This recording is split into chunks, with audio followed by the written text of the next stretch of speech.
Welcome to our channel. Today we how to log into Workday Online Fast Access step by step clearly. Open your web browser on your device. In the address bar, type in the URL for your Workday login page. Press the Enter key to navigate to the website. Once the page loads, locate the login section. Enter your company email address in the designated field. Next, type in your password in the password field. Make sure to double-check your entries for any typos.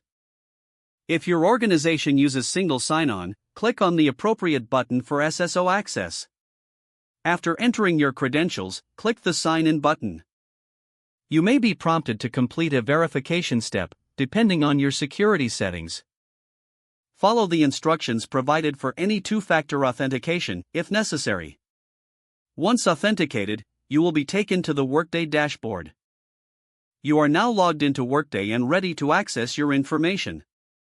If the page does not load, refresh the browser or try again in a private or incognito window. Make sure you are using the correct email address, then retype it carefully to avoid small typos. If your password is not accepted, use the reset option and create a new strong password you can remember. Check your spam folder for verification or security emails, then complete any requested confirmation steps. Enable two-factor authentication if available to improve account security and reduce unauthorized access risk.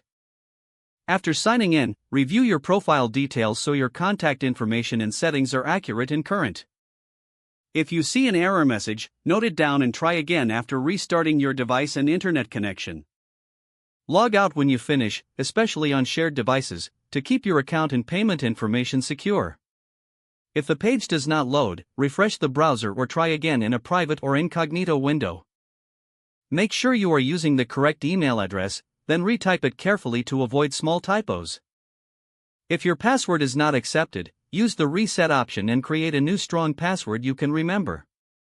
Check your spam folder for verification or security emails, then complete any requested confirmation steps.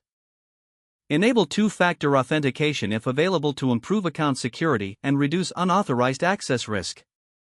After signing in, review your profile details so your contact information and settings are accurate and current. If you see an error message, note it down and try again after restarting your device and internet connection. Don't forget to like this video and subscribe to our channel for more step-by-step tech guides.